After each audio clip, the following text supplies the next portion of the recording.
Hi, everybody. This is the Acoustic Guitar Show, and today we have, for the second time, a very special guest, and you will understand why we have a second time. So, introduced by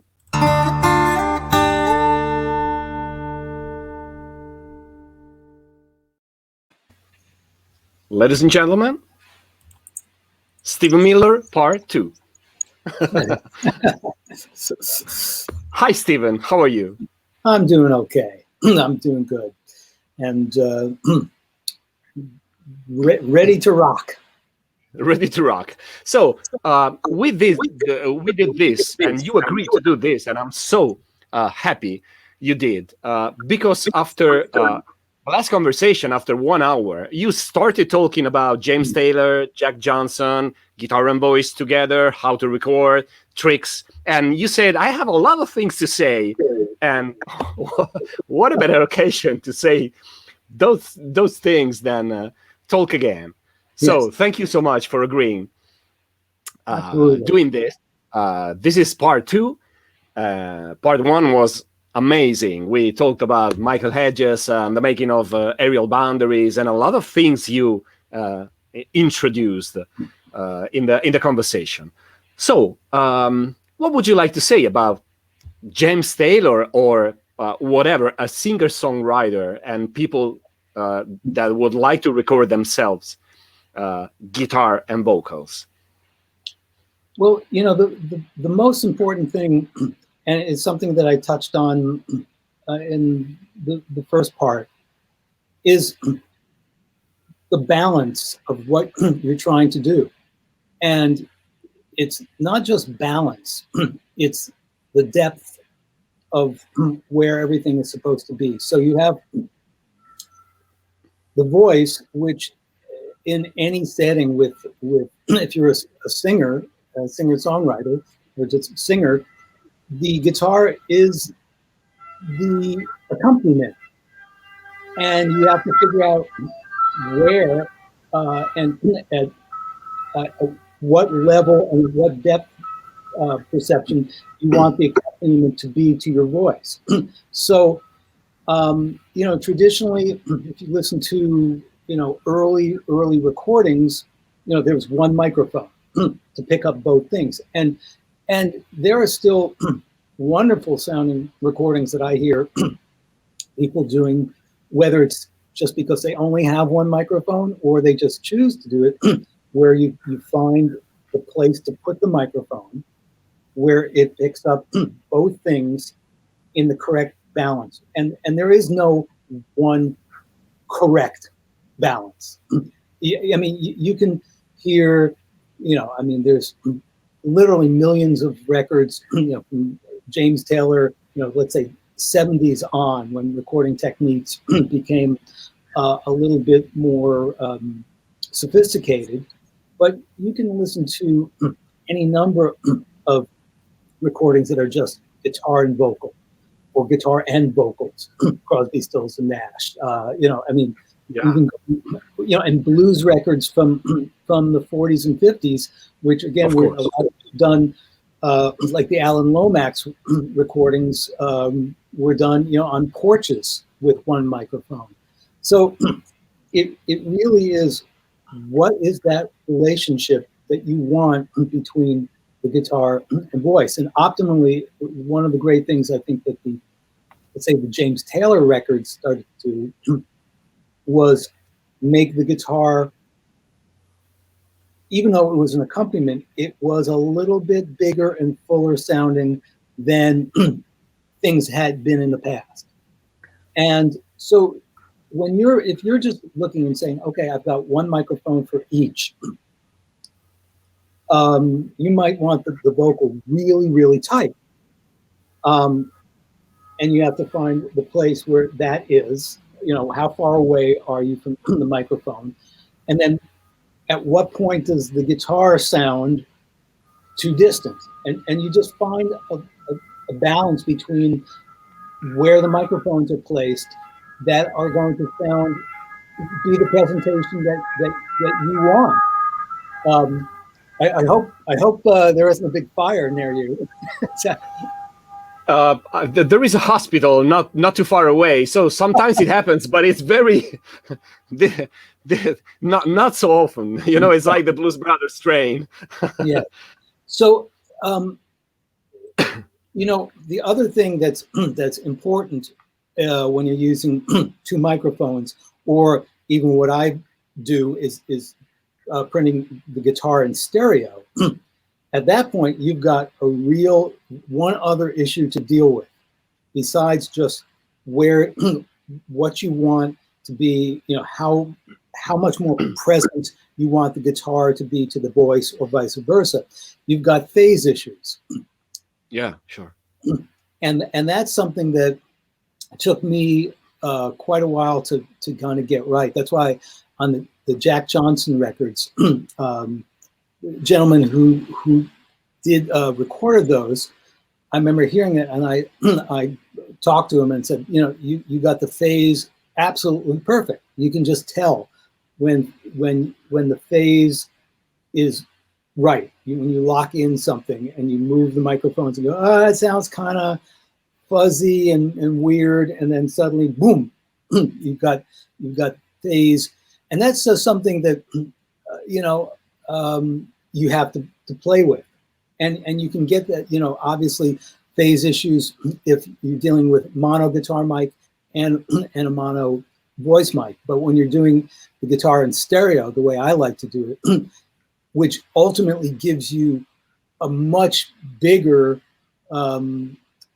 field, because you can actually spread the guitar out far left and right, get this great stereo image, and then have the voice sit right in the middle, and suddenly it sounds huge.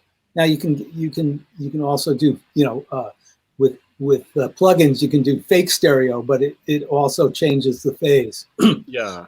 So before mixing and before adjusting the balance, you can adjust the balance of the distance of the microphones on the vocals and on the guitar, and that's a choice you have to make before recording. Yeah, I mean, it's if you are waiting for the mix to figure that out, you're 99% of the time you're going to be screwed. It's got to be when you're recording it, because you can't, because realistically you can't change the overall balance, because you're still going to have leakage. You're dealing with leakage into both microphones. So it's not like saying, okay, I'm going to record the guitar part and then I'm going to record the vocal part separately. Then you can do whatever you like. But with those, you have to deal with with the leakage, and sometimes it's surprising, and depending on which mics you're using and how far away they are. I mean, some mics have an amazing proximity effect that actually allows you to bring the microphones farther away. And at that point, the farther away you get, and I think I talked about this in part one, you need less dynamic control, meaning a limiter or a compressor, because it's actually picking up a more natural sound. The closer you get, it's very unnatural. We're not used to hearing someone's voice or instrument. You know, we don't put our ears 2 inches away from them when we're listening. So even if that is very interesting, when you put a microphone really close to the singer or pretty close to the guitar, it's an interesting sound. Of course, you have to deal with that. Yeah, and again, with cardioid, when you're using mics with the cardioid position, it has a thing called the proximity effect, and that basically brings the low end up. And again, that's what actually changed and made enabled rock and roll and rock music mainly in the 70s on to sound very different, because suddenly, if you look at album covers and pictures of singers in the 40s and 50s and even, you know, through the mid 60s, you look at a Frank Sinatra album cover and you see the microphone is, you know, far we would consider far away and above. Same thing, there's, you know, a great classic Billie Holiday record, I think Lady in Satin, And the same thing, it's the microphone and Barbra Streisand records, and you see the microphones, what most people today would consider very far away, whereas with rock and roll, they started putting a microphone here, and that's a completely different experience. What you're hearing, first of all, you're hearing someone so much closer, and you're also getting much more low-end response. So those are things to think about. I mean, sometimes when I've done a singer-songwriter playing guitar and singing, and I want the guitar to be very, very present, but I realize I'm using a cardioid microphone on the voice. If I also use cardioid on the on the guitar, there's so much low-end buildup of both things that it's too much. So I might choose an omni microphone or 2 omni microphones. Now that brings in other issues, meaning you can bring them closer to the guitar without the proximity effect, but it also means you're going to get more voice in the guitar microphones. Of course. And sometimes if you do that and you're doing it in stereo, you get a weird thing. We're hearing differences on the left and right with the voice differences, and that's problematic. So it's not as easy as it seems. I mean, it's definitely easier if you just do it mono, on a mono mic on the guitar and on the voice. But you know, for those of us who try to push the boundaries and do it stereo on the guitar, it can be, you can screw it up very easily. let's put it that way. This is recurring in my interviews. This is pre-recording. In old times, probably everything like Frank Sinatra with an orchestra was captured by a single mic, probably, or a few mics, but coming to a single source, right? To a single channel. As far as the vocal, you're saying?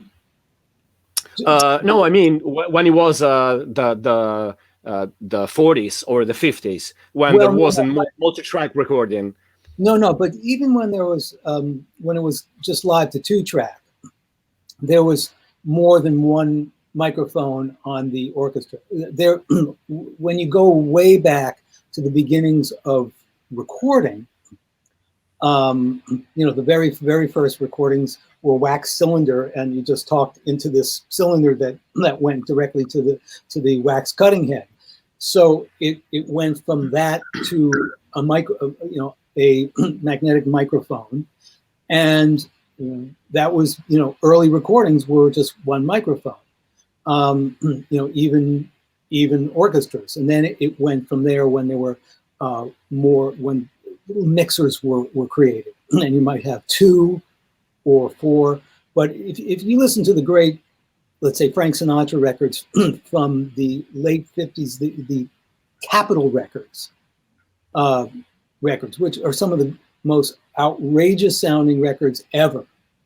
And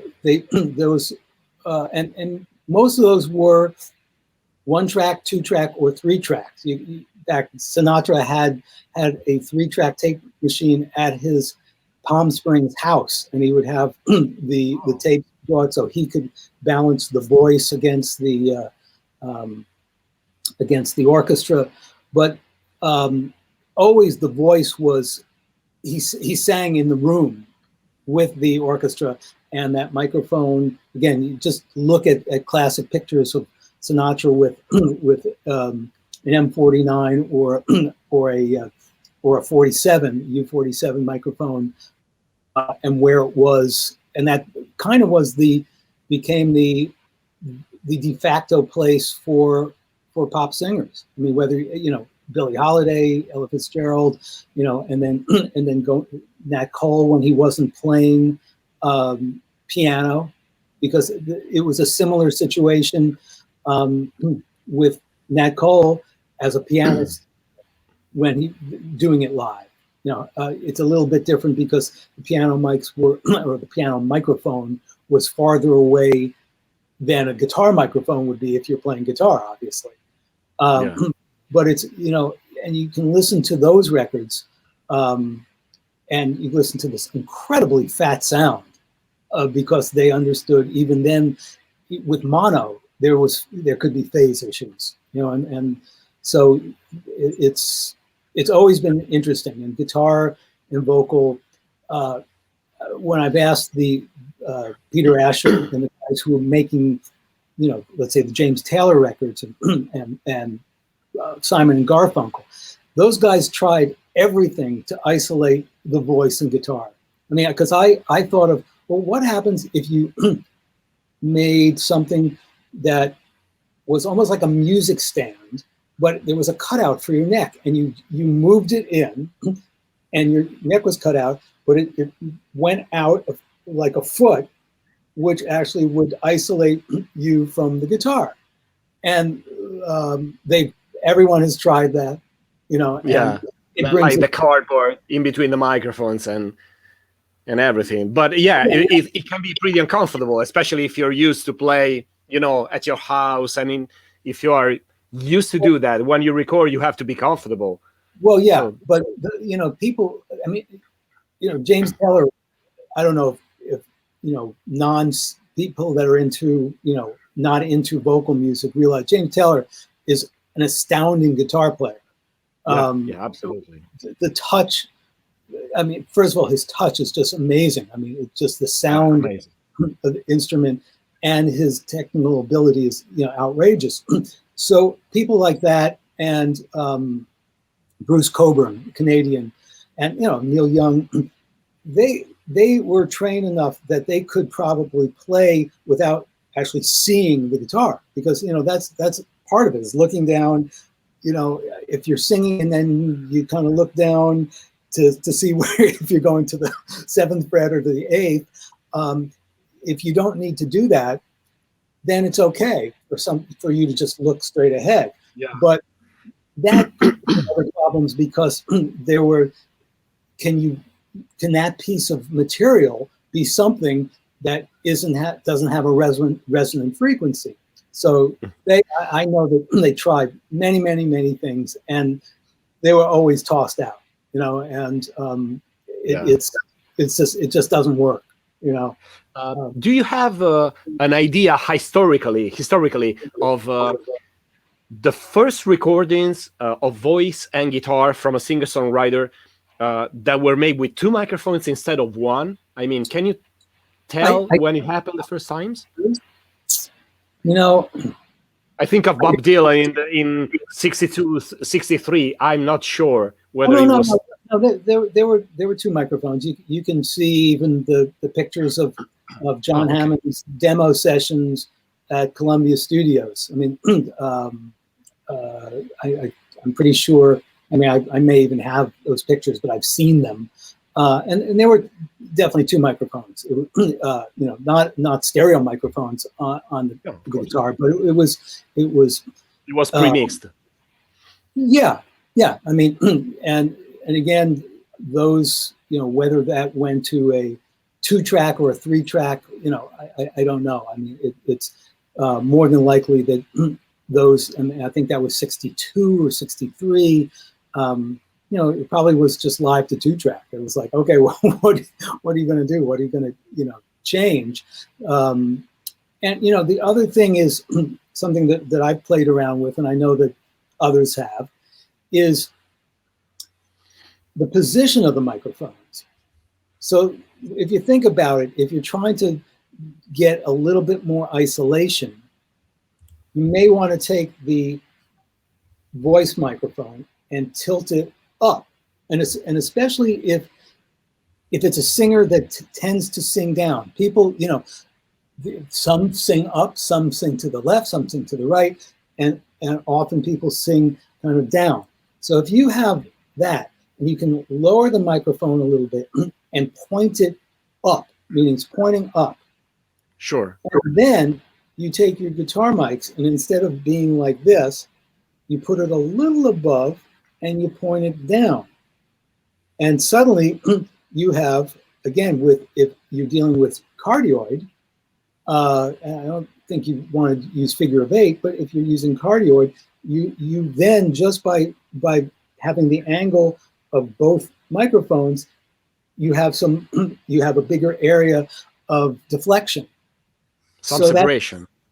Yeah, and again, I've screwed that technique up as much as I've done a great job. The first time I did that, I thought it was pretty freaking cool, and I actually was a record that I was producing, and I couldn't. I mixed the record. My time, I wasn't able to do it. And another very well-known mixing engineer I had do it, and he called me and said, "What's the deal with your?" And I told him what I did. And he says, "Yeah," he said, "but you're missing all this and these frequencies." And I went, "Yeah, I kind of know. I knew that I was going to have to fix it up." So, like anything else, you have to, and you raise a good point. You can't wait for the mix and go, "I'll fix it in the mix." You listen to what's going down, and go and get your balance and listen. And if it sounds weird at that point, it's going to sound weird. Yeah. It's you probably can't unweird it. Unweird it. Yeah. There is no unweird button. Not that I know of. Somebody might be able to, with all the tools that are available now, there are things when you can obviously adjust the phase, Sure. and that helps. And by either just simply moving on Pro Tools or whatever you're using, moving, let's say the vocal to the guitar, you're moving them, and you might find this magic place. And that's a tool that we didn't have pre-digital. So you can do a little bit of fixing, but that's still, it's not like getting it right the first, for real. Of course. Yeah. So when you're recording voice and acoustic guitar, is there some preference you have regarding the position of the microphones, or you have to listen to the musician? The first thing is to listen and watch the person singing, because there are, I helped a friend last year, someone he was interested in developing, and the woman played, and I'm just trying to think, and I think she was always, her head was pointed this way or this way, but it was definitely not straight ahead ever. The guitar was in position, but her head was always to the side. So now you could say that, you go, "Hey, that doesn't work. Why don't you sing, straight ahead?"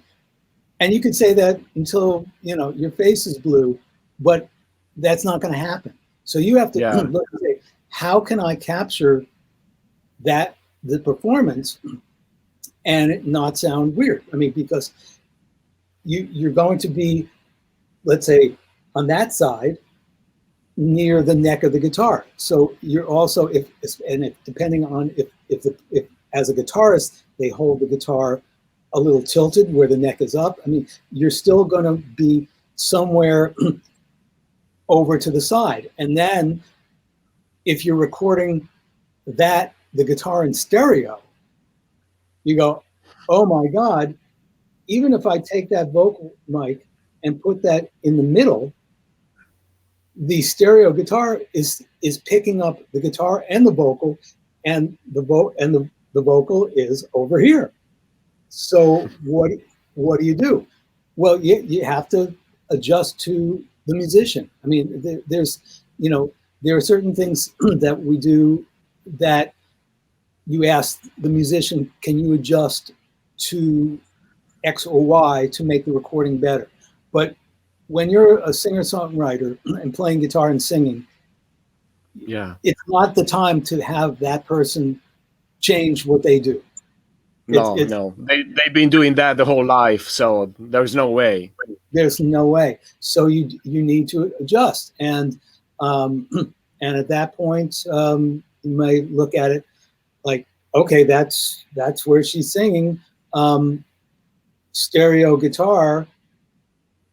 Oh, that sounds awful. So I'm just going to have to make it a mono guitar, and then I can actually have a little bit more control of where I put things. But yeah, that's the number one thing. Everyone sings differently, and if someone's, some people, sing up, and great. If they're singing up, you have to adjust where the mic is and the position.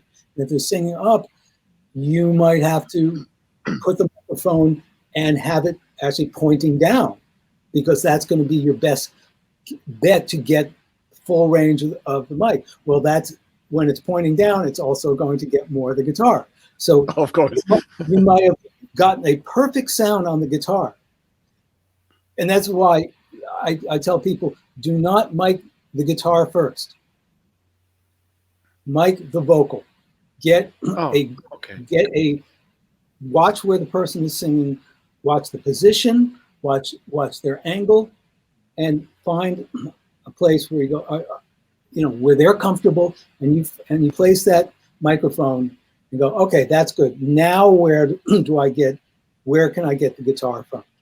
Because at that point, that gives you a blueprint.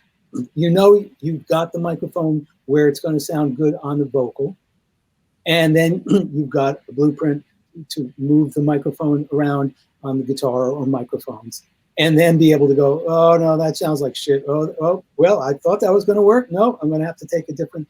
And then sometimes you may have to move. you get it, and then you go, oh, I've got to move the vocal mic a little bit back because I didn't realize that the singer was going to sing really loud on certain portions. And it's not like when a singer is just singing without an instrument, a trained singer knows how to pull back when they're singing loud. But when you're singing and you're playing guitar, you're not pulling back. Yeah. You might, a little bit if you're on a live stage, but in that setting, that doesn't work because you're then changing the guitar sound and everything. So we tell the singers, no, don't move back. So you might have to adjust the vocal mic so you don't blow it out. Yeah, that position, if you put the microphone up to get the best vocal sound, the moment they look down to look at the guitar, the vocals disappear from the microphone. So that's really dangerous. Well, yeah, but the one thing that when I work with people, I say, look, you're probably not going to look down. Even when you're performing live, you look down in between the words. Because the singer knows if they're performing, okay, I'm on stage with the microphone. If I look down, those words are going to get lost or buried. So most people understand that, okay, if you want to look down, do that in between vocal lines. And again, people that look down a lot oftentimes don't come back to the exact position that they were. So you again, by pulling the microphones farther out, you give yourself a better chance to get the vocal sound more even if they move around. Because obviously if you have it here and I go like this or go like this, the level drops like 20 decibels, and the sound completely changes. What if I have the microphone 6 to 8 inches away, or even 10 inches? Then I've got this. I've got this. I've got this. I've got this. I've got this. And that's again, it's hugely important to say, how am I going to capture what that person does in the most complete way, and it's going to be unobtrusive. And and I've had plenty where I want the microphone really close, and they're moving all over the place, and you have to just keep on moving it farther and farther, and you ultimately realize that's doing the music a much better service than trying to fit a square peg into a round hole. Sometimes of course. Sometimes you can do it, but it'll also bite you in the rear. Do you, when you mix and you EQ, that kind of thing, especially if you have two microphones on the guitar, do you keep everything open all the time so you can listen to the whole thing? Because maybe you can make a beautiful vocal sound or beautiful guitar sound, then you add the other thing and it's screwed. No, that's. I'm glad you brought that up. That's as we say here, that's jerking off. Sorry, females, but that is called a jerk off. You can fool yourself and say, listen to that amazing guitar sound, and then you put the vocal in, and suddenly it's all phased. It's fucked up. Yeah, fucked up. And so, no, you have to look at that.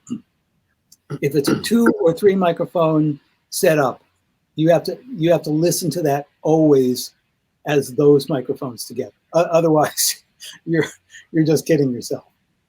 Yeah. Do you have any microphone of choice when you are working that way? Do you know there is something you really like and that is probably going to work together when you get the vocals and the guitar? I think there's, like we were talking in part 1, it just depends. It's kind of more what microphones are available to you. I mean, again, I tend to, on the guitar, when it's guitar and vocal, I tend to use small diaphragm mics on the guitar, whether it's AKG, 451 or 452, as far as common microphones, or Neumann 84, Cam 84s. There's tons of microphones like that. Shep's microphones, CMC microphones, and then the original tube versions of those microphones. I talked about a Cam 54, which is the tube version of the Cam 84. Those are, to me, the holy grail, probably the greatest small diaphragm mic most of us have ever worked with or will ever get a chance to work with. So it really depends on, but I've seen, really good setups where people are using 87s on the guitar, also large diaphragm, and of course, I actually got a huge sound once on Dave Matthews using actually 2, I don't remember what the large diaphragm mics were, and a RCA old ribbon mic, like even farther back, that actually really added to the quality of the guitar and the vocal, because I had a closer vocal mic, but this RCA microphone gave it just this warmth. So it more depends on what do you have available, and what is it that you want the microphones to do. And in general, obviously a larger diaphragm mic is in general better for a vocal. But again, if you have, I don't think most people would use a AKG 414 as a vocal mic. It's been done on literally thousands of recordings. But if that's what you have, then and some other small, use that and find out again where the microphone works. And if you're using it in cardioid and you have a singer that doesn't move around a lot, you might say, okay, well, I'm going to use that and I'm going to click in the 75 hertz roll off. That helps with cut the proximity effect. But you might also have, let's say, all the microphones or both microphones in omni. You know, that's also something you can actually put the microphone closer to any sound source when it's an omni, and Yeah, you can because get. doesn't I've have proximity. gotten great response by having actually both microphones in omni. You have less weird low frequency stuff, and go, oh, I can Yeah. I can do that. And again, in omni, you can, even if the singer is moving a little bit this way or this way, you've got more leeway because it's picking up the pattern all around instead of what a cardioid pattern would be doing. So you've got, you know, you've got a lot of tools and at your disposal, and most or a lot of microphones give you that option of having the cardioid or the the omni option. And I would say to people, experiment, see what see what sounds right. You know, the biggest issue really is going, oh wow, you don't. The one thing you don't want, and I've been guilty of this. It's going, wow, the guitar microphones are actually giving me a closer image than the vocal, and that's ass backwards. That because you can't undo that when the guitar sounds closer than the vocal. Yeah. Because that's not a natural. It doesn't sound natural, and I've been guilty of that. I've had to take that and do some really crazy things to try to undo that. Which my 40 years of doing this gives me the ability to a little bit undo mistakes, but it still was a mistake, and that's something again to look at. So it's we all understand there's a certain window of what's acceptable, what sounds good. That we've all heard these records and gone, wow, that's fantastic. And people have taken this stuff. I don't know if you know the Lyle Lovett records, but there's Lyle Lovett's, great artist. You mentioned him last time. I was curious about that. It's good you brought it back. And George Massenburg recorded, some of the really good sounding records with just him and guitar, and using the same kind of techniques. It's that Peter Asher and they did in the 70s. Like, okay, what sounds natural? The balance between the guitar and the vocal. And that goes back. For me, at my age, and when I started listening to music, I started becoming aware of that, the acoustic guitar and vocal, probably first with folk records like the Weavers and Pete Seeger, but mainly from that point on with Simon and Garfunkel records, and those became those are beautiful, and the Bob Dylan records, but Simon and Garfunkel was more musically my taste. And from that point on, whether you're listening to Cat Stevens, Donovan, any number of people from the late 60s into the 70s, there is that world of the singer-songwriter and what that balance is between the guitar and the voice. I mean, I was listening to some of the best Simon and Garfunkel records just these days because I bought the CDs, and I have the feeling that they were pretty far from the microphones. My feeling listening, I have no idea how they were captured, but I never hear something very close. No, because first of all, things were in the 60s. I mean, you have to understand Roy Halley, who did those records, is one of the greatest of all times. Microphones were just not brought in very close. The engineers of the day were all brought up recording, orchestras and bands, and there were, even drums. I mean, when you listen to drums on rock records, up until probably 72 or 70, 71, there were one or two microphones on the drums, and they were far away, and they were in the room with all the instruments, so you don't hear closeness and proximity, and that's because the dynamics, you just didn't do that as an engineer. You were taught, let the microphones breathe and give the instruments their natural dynamics.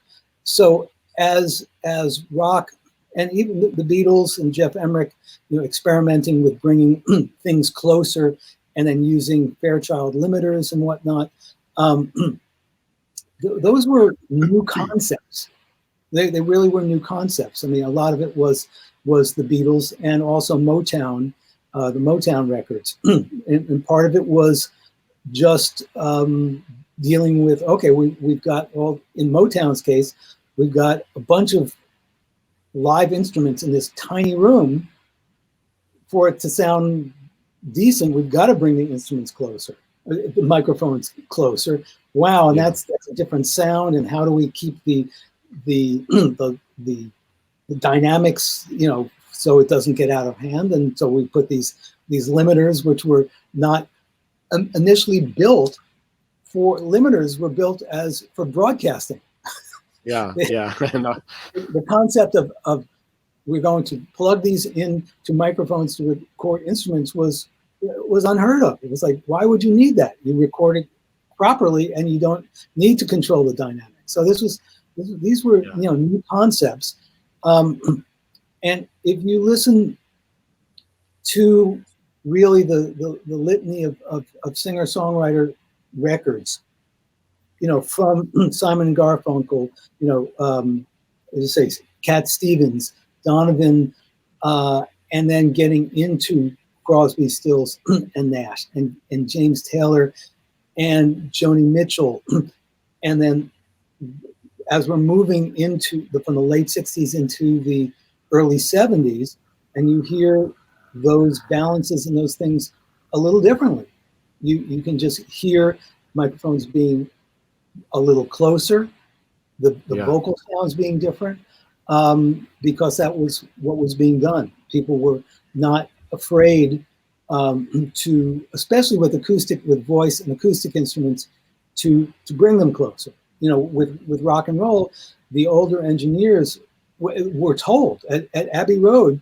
I mean, they were still wearing lab coats, and there was rules where you could not bring a microphone to a drum set. You couldn't bring it any closer than X inches or feet. There were literally rules. You would get fired, and it was the same situation at Columbia Records and RCA Records. The engineers were taught, and that's why, in a way, historically, that's what created the whole movement and an industry of the independent recording studio and the independent record producer and engineer, because the early rock and roll records were all done at the recording company's studios by the union engineers who were told you can't bring the microphones closer than X inches to any, or feet to any instrument.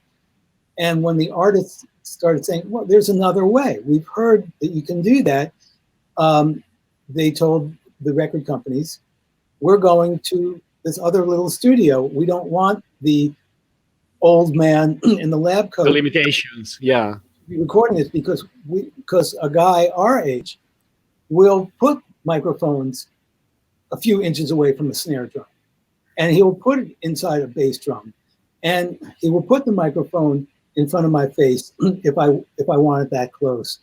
And that's really what started happening by the late 60s, and the techniques started expanding and exploding from there. And that's really how those techniques came about, because the union engineers, and this is in Europe and in the United States, it just they didn't permit it, and they were taught Talking about Paul McCartney, now that you make me think of it, I think that Yesterday and Blackbird are among the two oldest things I have memory of where I can feel a guitar pretty close to the microphone.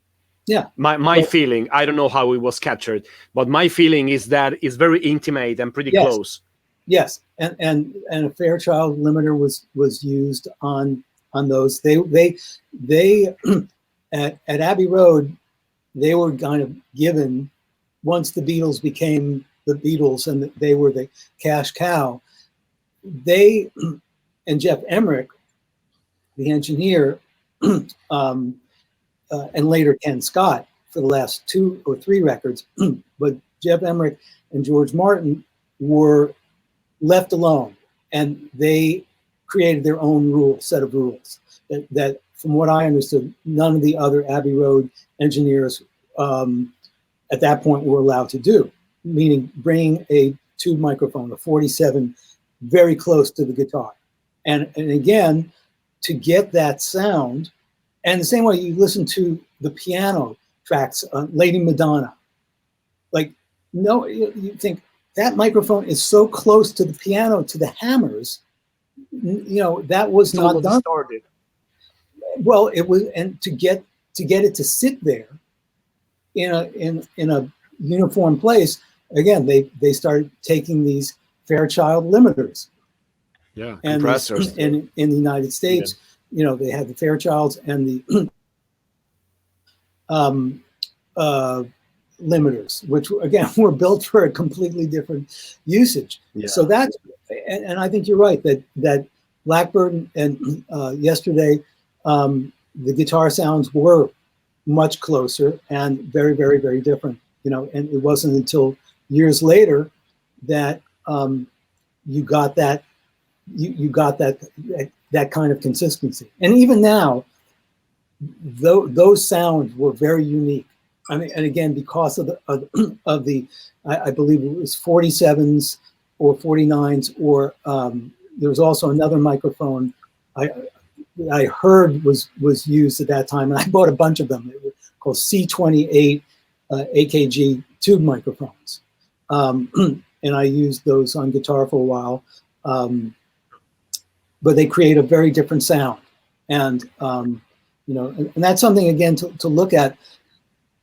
Tube microphones fell out of favor because they were all falling apart by the 70s. These were microphones from the 50s and early 60s, and the microphones, the tube microphones, were getting not reliable because the tube would heat up and you would have you'd have problems, and it would overheat. So what happened was that, let's say the Beatles records were done, most of that stuff was all tube microphones and to tube preamplifiers and whatnot.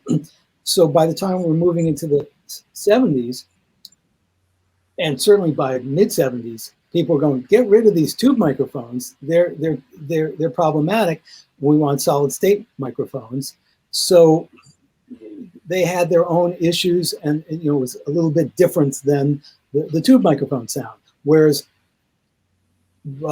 my ex-partner, Alan Sides, started buying all the tube microphones from the studios and the broadcasters in Europe and started bringing them back to the United States in the 80s, and then going through them and have them rebuilt or refurbished. And it started this craze again in the 80s where, we can use these microphones, these AKGs and Roman microphones. So that was a treasure at that point. Yeah, I mean, the older engineers went, I don't want to see those things. Those things overheat, and they're not reliable. So, there are a lot of changes. Try and buy one today. Yeah, no, I mean, so there's a lot of those things at play. But, historically, why the sound changed, is because the advent of the independent recording studio and the independent engineer, because that didn't exist up until some point in the late 60s. Yeah. This could go on forever, but as always, we have to find a place to stop. And we tend to forget that we're talking about acoustic guitar, but this is so interesting, and especially from you. So let's come to the end of this two-part conversation. What's your main tips for people that want to record at home? Even if you have some suggestion about some affordable microphones or whatever they can try and buy instead of, this very expensive stuff that we. I would say just read reviews. I mean, I wish I could tell you specific makes and models, but I think that the online companies who sell, certainly here in the United States, like Sweetwater, and sell in Europe, it's easy to do your homework. I mean, and when I say do your homework, look at what your budget is, because you have to be realistic. What is my budget? And right. For my budget, I need, let's say, 2 microphones, or I want 3 microphones, but I need that amount of. I'm sorry to interrupt. Would you suggest one better microphone or 2 cheaper ones, but you can experiment with stereo, for example? Well, it depends. If we're talking about someone who's just a guitarist, I would say get 2 of the same, and experiment with stereo. If you're a singer and guitarist, and you need to record voice and guitar, I would say start out with, if you want to get 2 mics for the guitar and you can afford it, great. It's if you're just putting your music out there, whether it's a demo form or whatnot, no one's going to expect it to sound like you're in the greatest studio in the world. I would start with a microphone that is great. If you're a singer and guitarist or a singer and pianist, number one is your voice, and do your homework and find out what you can afford, and read the reviews. There's so many places online where people are amazingly honest. They've bought gear and said, I bought that, I thought it was going to be good, and it really sucked because. And they tell you reasons why. You might go, oh, well, I don't record that way. My voice isn't bassy, so I won't have that problem. So there's lots of ways, and figure out, okay, that's the number one thing, my voice, and find another, mic for the guitar. Do the same homework, and just make sure that it's within your budget, because it's really about capturing a performance, and that it doesn't matter. I mean, there are great recordings, and I can't stress this enough. There are just fantastic recordings that were made with crappy microphones, with 57s and 58s, that you go, that is a compelling recording. That sounds great. I'm interested in listening to that music. And that's really what it comes down to. So if you can only afford a Shure 57 and a 58, great. Start from there. And in a way, it's a great way to learn. You learn, where. And you have less bleed. You have less bleed. But, and sometimes, not surprisingly, a dynamic microphone for the vocal can sometimes, as you say, sometimes be better. I mean, the great Stevie Wonder records and Gil Scott-Heron records, that was done with and we're talking about the 4 great Stevie Wonder records. That his vocal is a Electro Voice RE20, which is a kind of a thick microphone, but that's a dynamic microphone. Yeah. And I would say, it's hard to find vocal sound more compelling than Stevie Wonder on those records. Yeah, of course, he was Stevie Wonder, so that has probably something to do with the whole. No, absolutely. But But I'm glad you brought this up. I think Radiohead were using that microphone on vocals yeah, many it, times. it, yeah, it's really, it's compelling, whatever's going to be compelling, and again within your budget, and again, so it might be, people have been shocked when they saw me recording certain instruments like a Hammond organ. They said, "Why are you using dynamic mics?" Well, it actually ends up sounding better than I having these $5,000 mics. So there's no set rules. It's just fine. Come up with a budget of what you can spend on your gear, and then allocate it, and then or And talk, learn them. and then as you go on. I mean, sometimes it's better to learn on stuff where you haven't spent a lot of money and go, oh, now I understand what this is, and it just makes more sense. I hate seeing people at the beginning stages, even if they have the money, buying expensive gear because they'll buy, oh, I bought this Neumann microphone, and they don't even know, well, that's kind of, that's a sales job, because that Neumann mic, you've read that all these great recordings were made with Neumann mics, and that's kind of like a budget. It's like buying a cheap Mercedes. You go, it might as well buy a Fiat, because that it has the name on it, and it's a crappy car. So some people are very swayed by the brand name. Just there's Audio-Technica. There are so many these microphone companies that have very good gear that are that sound really good, that are inexpensive.